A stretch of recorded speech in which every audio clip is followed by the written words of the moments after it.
Great stuff, thank you. So I'm Duncan Richards. I work for FMDC, who are a cladding consultant based in London.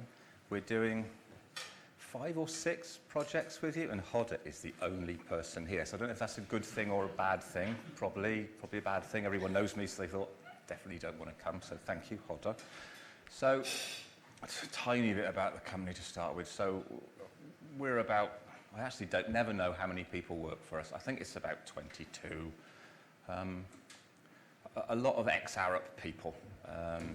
I worked for Arup for 25 years, and it was just time to do something different. So myself and another 3 people left Arup to start up our own Facades business, and we were very soon joined by another 5 people. So we had a sort of 10 nucleus of ex-Arup people, and we sort of grown from that. So we had a critical mass quite quickly. So we got up and running very quickly. We're 5 years of age now, but we're doing some great projects with some great people, so we're very lucky. And we're all gorgeous. We're so lucky with our clients. When we first started, I thought I'm going to be doing sheds and extensions and, greenhouses and stuff. And it just day one, Great Portland Estates phoned up Stanhope, Canary Wharf. We were so lucky. So we're working with a lot of the blue chip clients, some great projects. In terms of architects, I mean, clearly it's excellent architect here, obviously, but working with a lot of big names on some great schemes. Again, very lucky. Some we knew at Arup, so relationships built there. So Benoit, Chapman Taylor, KPF, Eric Parry, and some have been built just working on projects in the last 5 years. So we're doing loads of stuff with Make. I don't think we worked with your practice. I don't remember working with you at Arup. And now we're doing, I think it's 5 jobs with you, which is great. So we've got to know Lifchus Davison, got to know Hopkins. So working with a lot of the best architects, which is fantastic. In terms of project sector, we do most of our work in London. I had so everyone remembers the big meltdown in 2008, where everything all stopped and we all went and built stuff in the Middle East that we never got paid for, never got built, and it was a bit rubbish, really. So we thought, no, we're gonna work for people in London that we know them, and we know they're going to pay us, and we're actually going to see it. So you can take your boy along and say, look, that's what your dad did. That's what we're doing. We're doing some stuff abroad, but not much. Mainly London. Used to be all commercial work 5 years ago, but now loads and loads of resi work, as you will all know. So we're about 40% commercial, 40% resi, and 20% other. So quite varied, but very heavily into the commercial and resi markets. Stuff, right. So tall buildings. As I said, until 5 years ago, until we started up FMDC, I'd done, I don't know, a couple of towers in Doha that were never going to get built and didn't get built. And now, it's gone tower-tastic. I heard that, has London got 500 towers in planning at the moment? Is that right, from the construction? It's just ridiculous. So we're doing loads of towers. So this is sort of a selection of the stuff we're doing. So this is, Blackfriars Road. So it's the Ian Simpson scheme in Southwark. So all fancy glazing. We're doing quite a lot with Make. So we're doing sort of big city office towers with Make. So this is One Leadenhall, and this is Ropemaker, unitised curtain walling, big budget. We're doing New City Court with Hayden, which again, lovely scheme. Great Portland Estates, doing loads of Great Portland Estates. Wyville Road is a project with Striff and Trevelyan, who we've got to know, very nice people. I'm going to talk about that one. I'll use that as a case study later. So this is a resi tower in Vauxhall, loads of repetition, and could be built in unitised curtain walling or could be built in terracotta face precast. So there's the 2 generic ways of building cladding for towers, which we'll come on to talk about. So I've got that as a case study in a bit. We're working on the redevelopment of the Park Lane Hilton with Hopkins, Herzog and de Meuron thing in Canary Wharf, the centre of the new Wood Wharf. development which is well advanced on site now. Schneider, unitized curtain walling, mental thing. We're doing office in Birmingham, more stuff in Canary Wharf, and also some resi towers in Woking, which again I'll talk about in a bit. So a good cross section, loads and loads of towers. So thinking about cladding for towers. So when is a tower a tower? So for me, it's about construction methodology, and you either have external access, so you use mast climbers or scaffolding, or you don't. And main contractors normally 15 floors is about as high as people will go from what I've seen in terms of mast climbers or scaffolding. Above that, it's all you're not allowed to use you're not allowed to have scaffolding. It's all got to be done by the cladding contractor. So there's two generic ways of solving the problem. So you've got unitized curtain walling here. So to produce something like this, and this is Wyville Road, but generically you've got areas of glazing, and you've got areas of something else. Here it's glazed terracotta, but it could be stone, it could be metal, it could be brick, it could be whatever. And you've normally got a spandrel area. So that is a generic exam question. And if we were doing it in unitized curtain walling, you'd have small format panels like this. So you'd have a panel where you've got in front of the columns maybe that would be your opaque pier, and then you'd have a glazing panel again with an opaque spandrel type area. So that's all unitized curtain walling, aluminium frame, lightweight, done by a continental subcontractor in Germany or Switzerland or something like that. So all installed from the floor plate. That's generic way 1. Generic way 2 is this, which is faced precast construction. So for this, you would have precast man would have his slips, which could be brick or stone or glazed terracotta. He'd put them in the molds. He'd pour some concrete on the back. It'd go off. He'd lift it up, and then he's got a rigid substrate that he could fix stuff to. So this could be an M-shaped panel that we sit on the slab here, and it spans. Normally, columns are normally in resi buildings. Columns are normally 6 meters or 7.5 meters apart normally. So a panel like this will span itself, so it just sits here, and then the slab edge in between can do what it likes. So this will be lifted up by a tower crane, put in place, and then the glazing is either fixed from the inside on site without external access, or it's done in the factory. So the smart person would have the glazing chap would go to the precast factory's facility, and he would fix his glazing actually into the precast panels in the factory, and then it would all be put on a truck in a wunner, brought up, and then hoisted up on or craned up onto site and put in place. So of these two generic ways, there are different drivers that suggest one way or the other. So I've tried to list them here. So cost. You'd normally expect this one to be cheaper, the precast way.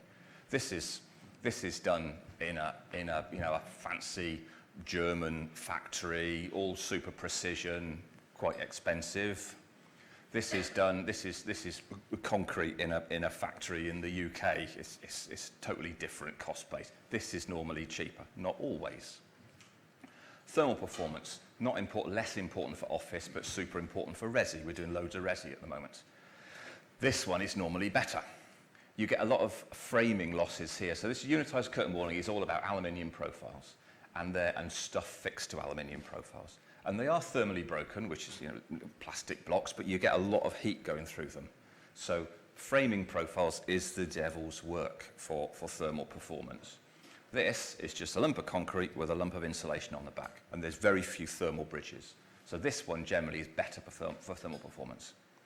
Weight, lightweight one, better. Now weight matters if you've got poor ground conditions for some reason, or you're above a tunnel, something like that.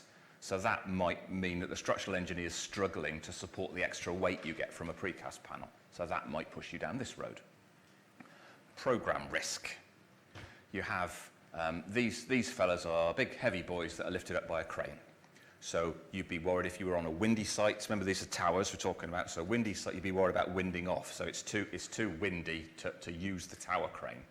So that would mean downtime if we were installing this type of strategy. But these small lightweight panels done from the slab edge, it could be as windy as it likes, doesn't matter. So in terms of program risk, this one's more secure. The availability and size of tower cranes. We're building a tower. You normally have, the cladding normally comes about 3-4 stories behind where you're doing the structure, but you need the tower to build the structure and to put the cladding on. So you have to coordinate it. Now it's done. Sometimes we're building the structure in the morning and we're putting the cladding on in the afternoon, or the cladding man works late, or it just needs to be coordinated, but there's some mucking about. Also, the size of the tower crane is important. It takes a lot of the money in a precast approach is about installation, and it takes the same amount of time to install a big 10-ton panel as it does a small 2-ton panel. So the precast guy, he wants big panels. The cladding guy, big panels. Big panels need a big crane, so we've got to get the crane size right. Procurement options. We've got loads of procurement options for both, so that's not really a driver. Material palette. If you've got a heavyweight material, so if you've got brick or stone or glazed terracotta or fair-faced concrete, this is very sensible. If you've got a lightweight material like glass or metal or thin terracotta or timber, it might lean you towards a lightweight unitized panel solution. The facade zone. Here, I've got a brick slip or something slip 50 mil, and then I've got 150 of concrete, and then I'm going with my insulation. Here, the insulation is normally within the depth of the panel. So I need a bigger facade zone for this condition. That might or might not be important. Slab edge deflections. I talked earlier about this panel. I would sit it here and here, and it would span itself. So if the columns are sort of 6 meters or 7.5, which is a normal sort of resi grid, this one works quite nicely. If it's an office grid, which is often 9 or even 10.5 meter centers, much bigger. So I'm not going to get a precast panel to span 10.5 meters without this getting very deep, which you're not going to want visually. So that might push you towards doing the small lightweight panels that are just installed as you go along. So there are all these factors that need to be considered and weighed up on a project-specific basis to see which way's best. There's a lot to be thought about. Just in terms of that analysis, clearly you could do either of them safely, but yeah. Is there one which has more risks than the other? I think they're both pretty safe. I mean, it's people always say if it was so you handset from scaffolding, you're lifting stuff, you can drop stuff. That's less good. But these are all, it's a completely mechanized process. I think they're both pretty safe. I'm lifting more of these than these, but I think health and safety, I think they're both very good. So unitized curtain walling. So it's this. So it's a small panel that's dropped off the floor plate and put into place. So you can do it with a simple crane, you can do it with a monorail. You've got these amazing manipulator machines now. So we've got some mental crane thing here at Doctor Who, and you stick suckers onto the pane of glass, and it posts it out and brings it back. It's amazing. So very, very, very, very good for small panels, but you can't lift an absolutely massive panel, so size is an issue. Vertical distribution. Now, it used to be unitized curtain walling panels, so they always used to be this 1.5 meters wide, and that's down to the office planning grid that tasteful people like your good selves don't want to be limited to 1.5 meters. We want to do 3 meters, don't we, Hodder? Of course we do. So 3 meter panels, but that's harder to distribute and get onto the floor plates. And it used to be about the hoist. So the unitized panels would come on a truck, and you'd put them in the hoist, and the hoist was only big enough to take 1.5 meter wide panels. But now we can do this. So we've got this is all the cladding contractor would buy one of these, which is a beam crane. So Crane comes into place and you wedge it between this slab, and we've got some projecting arm. Then underneath that, we would have a canty deck, or it's called a Preston platform. So this type of thing. So this is something that's in the slab, press the button, comes out, and they drop. So they've got the cladding here, so the truck comes here. So all this done by the cladding chap, lifts it up, moves it along, canty deck comes out, done. So that's all the vertical distribution, all the pain has gone. So in terms, we're not tied to the hoist, which means we're not tied to 1.5 metre panels.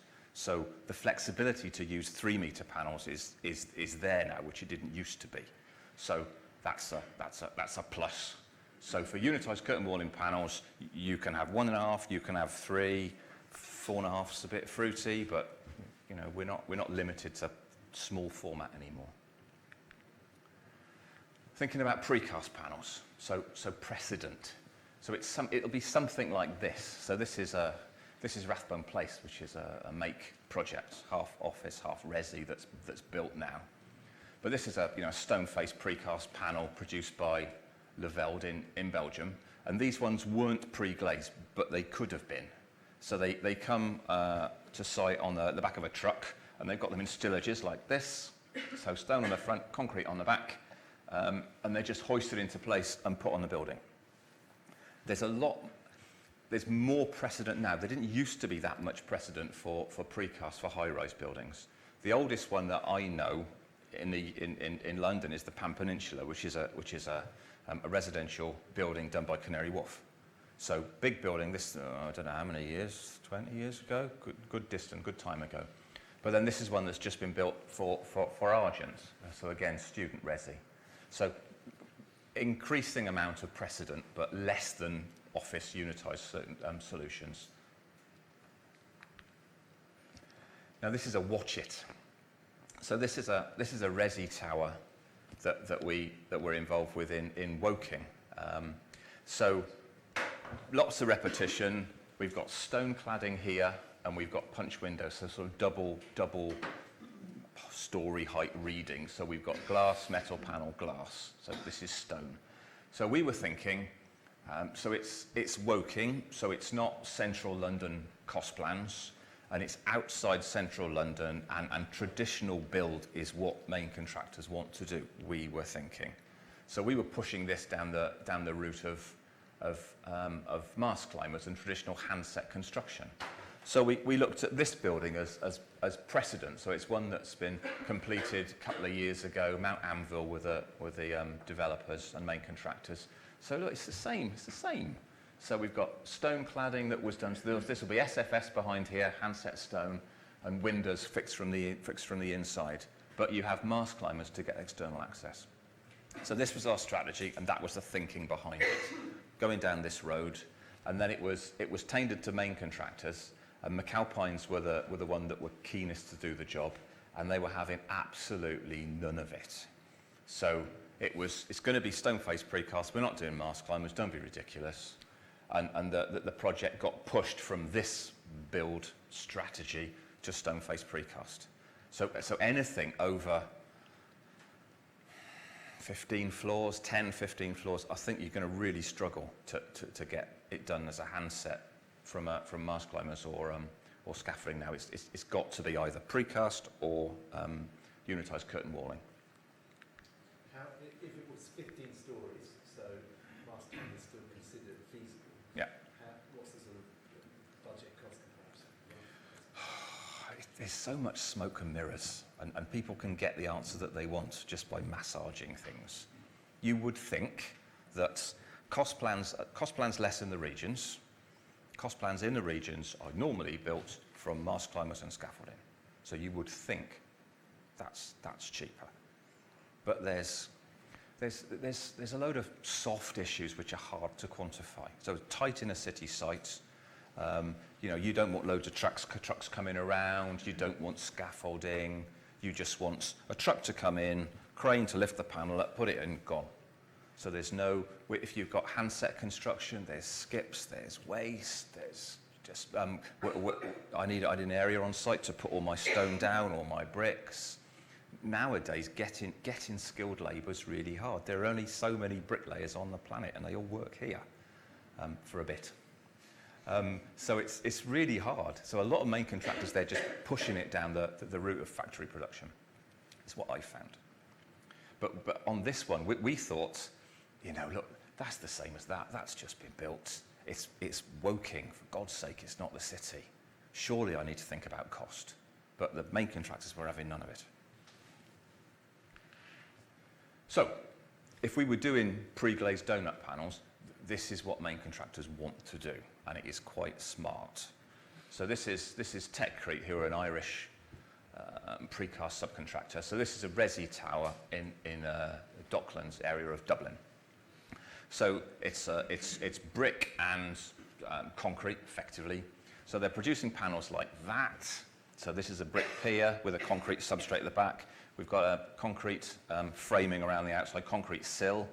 Then glazing man comes to Techcrete's factory, puts in all the glass, and then it's lifted up like that. So all these lot together to that. All done, super quick, super easy, no scaffolding, no nothing. Needs a lot of thinking, not that much thinking really, some thinking, and a good amount of repetition to make it worth people's while. But towers are all about repetition. So, you know, you've got middle, corners, top, bottom, that's it. And there's loads of repetition generally. So we are seeing, and brick's the new cladding material, isn't it? No one knew what a brick was 6 years ago. Now everything's brick. So it's sensible to use a concrete substrate. You wouldn't want to put bricks on a unitised curtain walling panel made in Switzerland. Why would you do that? So this is the way loads of people are building stuff at the moment. Loads of people, including yourselves. So this is one that we're doing at the moment. So this is the Tottenham Hale Island sites. So we're going for a double donut there because it works for the columns. So this is sort of 6 meters, something like that. So it's a fair face concrete construction. So I've got my concrete frame here, spans as I said before. And the glazing man's going to go to the concrete factory, we're saying, put it all into place and then bring it up. This one's a bit fancy because we don't want to read the joint down the middle as you normally do. So what we've got is a deeper zone for the cladding, so we can have one is hidden behind the other. So you can see it here. So this is a full pier width, and this one's a half pier. So this pier is part of this panel, and this bit is this panel. If you're with me, so that's one, and that's one. So it's hidden. So there's a bit of coordination, a bit of thinking, but you can make it look like a traditional build. So that's one that we're doing at the moment with you guys. So a project example. So Wyville Road. So this is a resi tower that we were doing with Stiff and Trevelyan. It's glazed terracotta with punch windows, effectively. Their sort of visual reference was this fellow in New York. So the idea of a sculpted glazed terracotta with glazed strips. Now this one's New York. The answer is unitised curtain walling in New York. They don't do precast cladding. When I looked at that, I thought that would be precast cladding. It's obvious, I thought. But the smart person doesn't jump to conclusions. Would I do that? No, of course not. Anyway, so you should look at it as, you know, solve it in unitised cladding, curtain walling, solve it in precast, and then weigh up the pros and cons and see which one's best. So that's what we did. So if we were doing it unitised curtain walling to start with, this is our elevation. So it seemed sensible to be able to do a pier panel. So this is an aluminium frame, curtain walling, insulation in the frame, and these are your glazed terracotta. And these are slidey doors, Juliet balcony, all done in a single panel like that. So they would be, you know, story height, 3.3 or whatever it is for resi. This is about 1.2, 1.5. And we would just hang them from the top and laterally support them at the bottom. So loads of repetition, all quite easy, all quite sensible. You'd be worried, because it's resi in Vauxhall, so you'd be worried about the cost, and you'd be worried about the thermal performance, because all this is all frames, so the U value through the frames won't be great, and with the regs that we've got at the moment, U value is super important. We would be looking at something like that. So this is a planned section through where we've got the pier. So that's a panel. That's a panel. That's a panel. So this is my mated mullion. And we were lucky on this project in that they were going for a really deep reveal. So we had all this fancy stuff on the front that I think's got tamed down. But because they were going for a deep reveal, and you still need your 200 zone for your curtain walling, that I've got all this gap here. So we could fill that gap with insulation. So we actually got loads of insulation, 350 mil or something of insulation. So you got a much better thermal performance than you would normally do. So normally, the frames are the thing that kills a unitized curtain walling system. But because I've got all this zone, I could stuff it with insulation, so it made it perform really well. This is our section through the slab. So that's the panel above, that's the panel below. So we would just have a bracket here, hook the panel above, hook, build it all quick, all quite easy. Quite sensible. We've used this sort of system on a few buildings, not in terracotta, but using metal. There's been lots of wrangling, particularly recently, around when is it a rain screen and when is it not a rain screen, to do with the cavity and having to provide the cavity. Do you have a... Look, what you'd normally do, it's hard to say here, you normally bag it around the sides. Right, so here, you'd have a fire barrier there, and you'd have a fire barrier there, and you'd have a fire barrier there. And as long as you do that, it's all compartmentalised and it's fine. And whether it's called A or B, doesn't matter. The strategy is to compartmentalise it. And you can't, so fire can't get in here and spread up, and can't go there and spread up. I'm talking about rain screen, condensation on the back of the panel or anything like that. You know, how do you actually ventilate the system? Well, this is terracotta, so you'll just have it open here. You'll have open joints in it. Oh yeah. It's the same in a metal system. Yeah.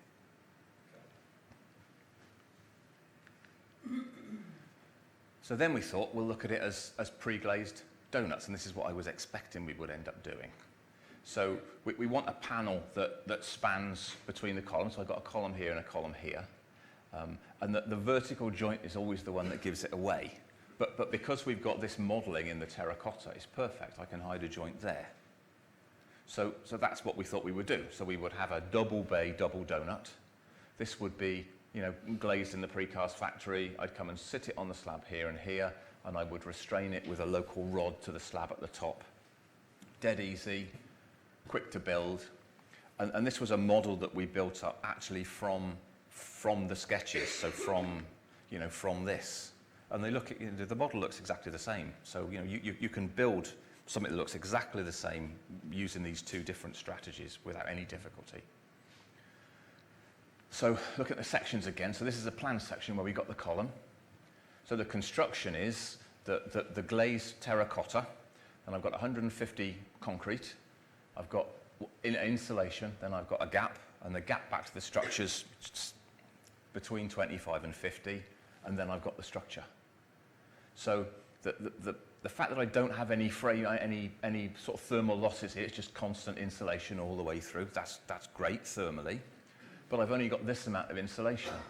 Whereas the other way with the curtain walling system, I got all the way to the front. So the fact that I had my losses through my frames and the curtain walling was counteracted by the fact I've got more insulation. So the better thermal performance I thought I was going to get from this system, I didn't get. It was the same. You're talking about fire performance. What you've got to do here, that there's got to be a cavity barrier, and that there's got to be a cavity barrier. Is it a cavity barrier? Fire-resistant insulation. But it's the same stuff. I mean, they used to, before Grenfell, that would be rigid insulation. But you would also, that would be rigid, and that would be fire-resistant rock wool. And now it's all rock wool. So, and then this would be the vertical section at the slab. How am I doing? Not too bad. So there's extra money in this than you would normally want. So from a precast subcontractor's perspective, he wants to have all his panel in concrete. He doesn't want to have this free edge. But of course, architects want to have the free edge. So if I'm doing it because I'm cheap and nasty, I would have the spandrel, I would cut it in two, and I'd have a nice joint here for you all to enjoy. But of course, no, we're not doing that, which is fair enough. So what they had to do here, what we were going to do here, was put a bottom rail, which is a stainless steel RHS. So we bolt a stainless steel RHS to the back of the. So we bolt one here, so between there and there and there and there, and you use the RHS is what you sit the double doors on, or the glazing panels, or whatever. So that's giving you the bottom chord, but it's something made out of stainless steel, and you know, people that make things out of grey concrete don't like stainless steel, but there you go. So there was sort of extra money in it for that, but needs to be done. So that is the panel below, and the head restraint is a bracket here, and then that's the panel above. So again, quite easy, quite simple, quite good. Can do it. Was there a bit of makeup in terms of that bit of insulation that just gets below the window when they were installing it? Yeah, well, they'll put this one in first. Yeah. Then they'll put that. Then your fire stop's got to go in here. Then you'll put some compressible stuff in there. Then you'll put your panel on. And the hard bit is getting the vapor seal right. There's lots of mucking about, but it's done.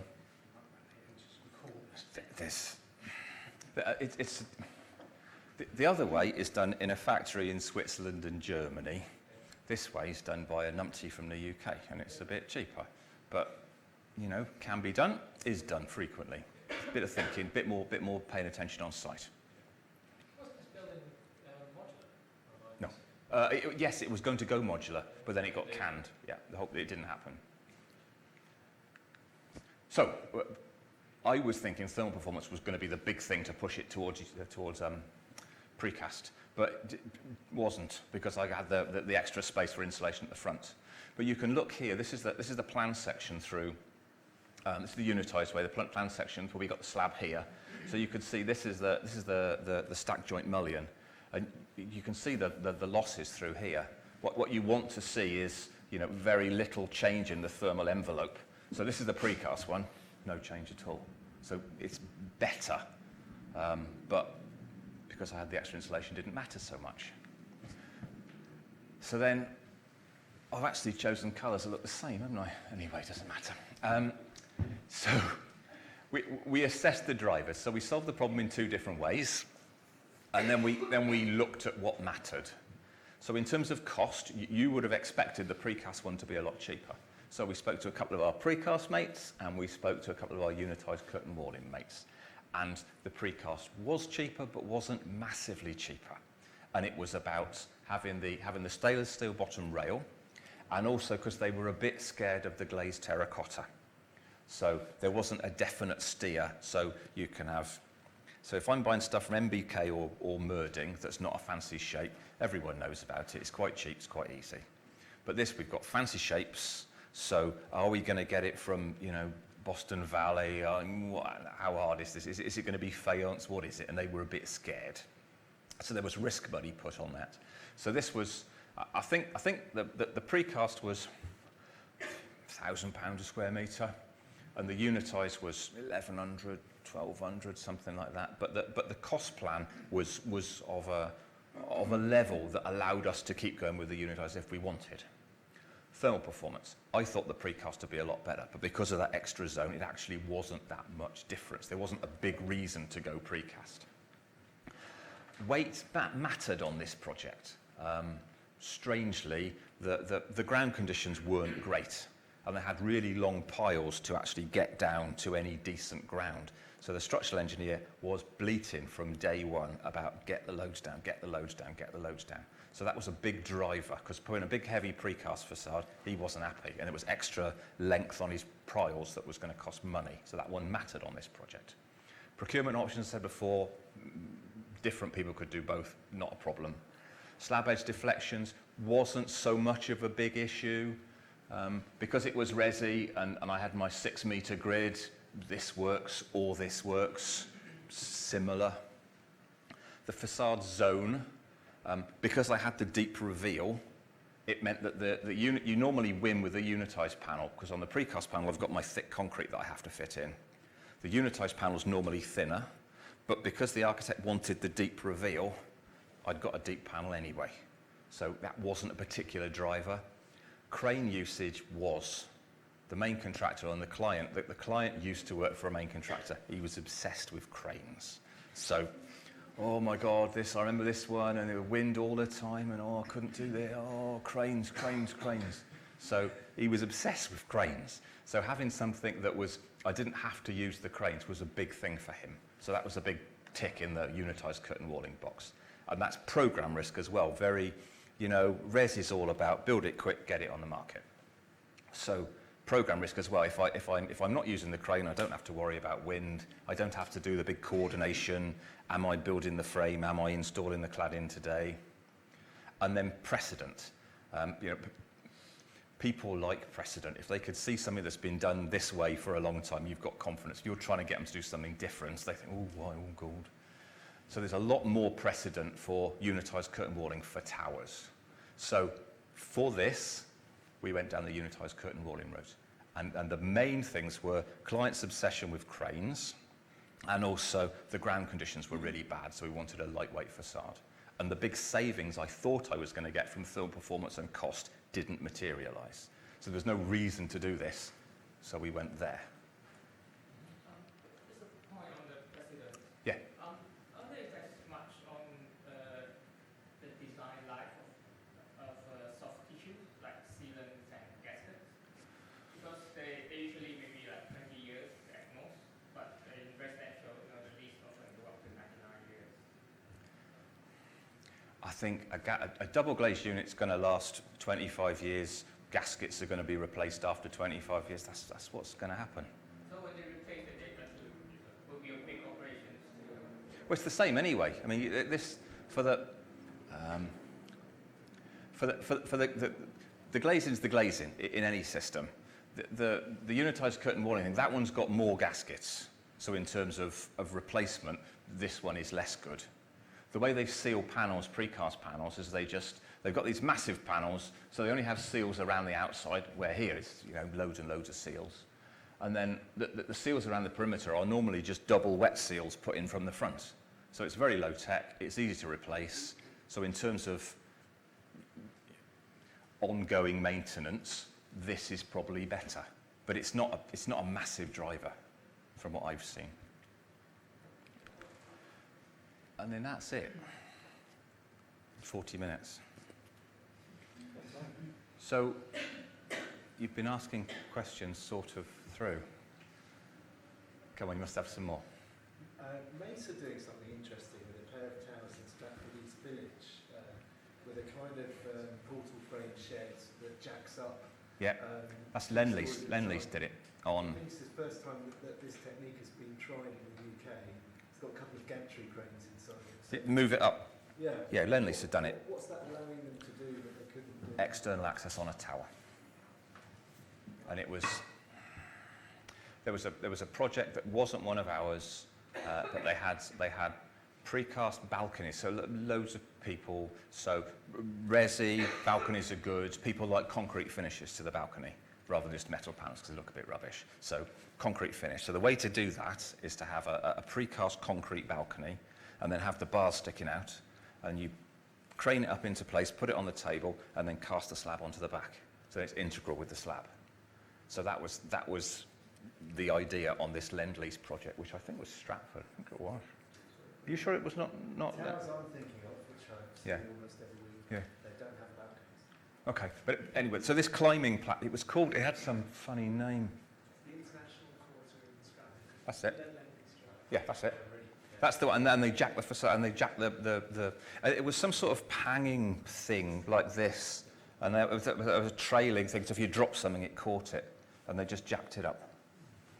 And that was, yeah, I can't remember the name, it had some silly name, but that was the idea, to be able to have external access.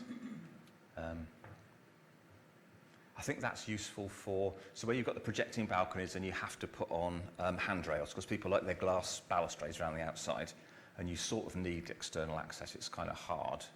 Because they've got two gantries in, my thought were that they were using the same piece of kit to do two jobs simultaneously. They could use one to bring facade panels up, and the other one they could do dropping in 2D internal partition. And But it's all covered as well. So yeah. the big thing is rain protection. Yeah. That's right. Yeah. You know, So I think rained off. The one I know is the Lend-Lease one, the one you said. And that's about 3 floors of it covered, and there's a trailing thing like this. And I think it's about being able to fit the glass balustrades around them. And they just jacked it up. What else? With prefab options, what's most likely to get dinged on the way to site?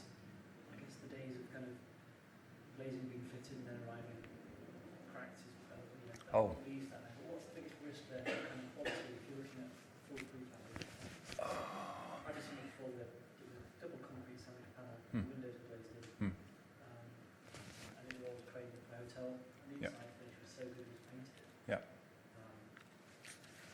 And that was pretty crude, but Yeah. what's the biggest risk between factory gate and front of the building? They've just got to be careful, and you've got to be on them.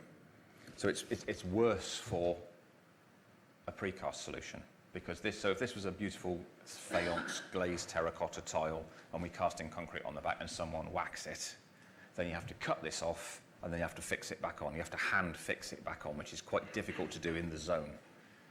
For this, you just take one panel off and put another one in, because it's an individually fixed element. So it's easier for that. But it's just, they've just got to be careful. We've got the same time bang and rain. We've got a few bricks that they've dinged on the way in. Yeah. And, even they've managed to cast one of the angle panels slightly wrong. That's a precast panel, so they've cut that out. Hmm. Who's doing that one? Is that Lavelle? Tacoma. Tacoma.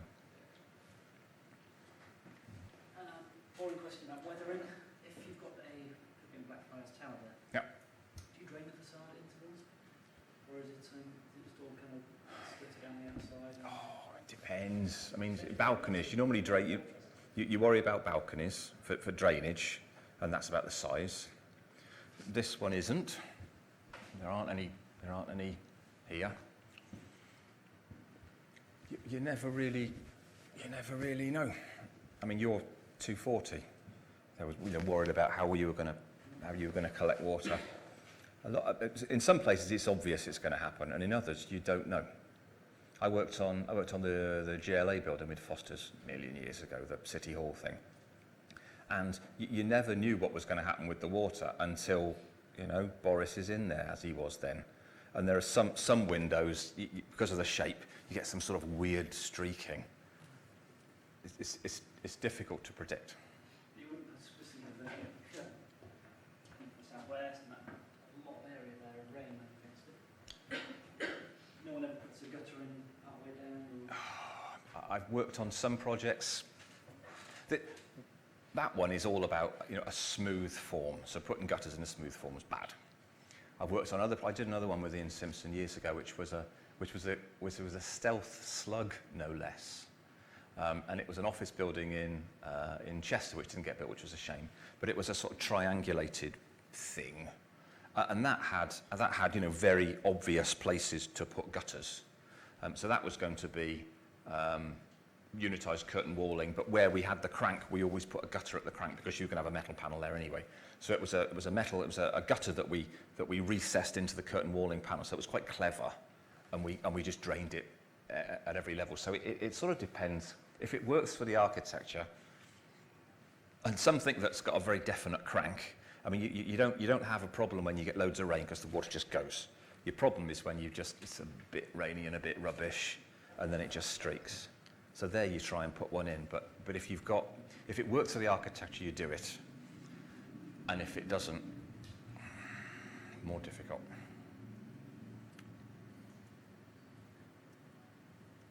Am I off the hook? Great. Thank you very much for that. You're welcome.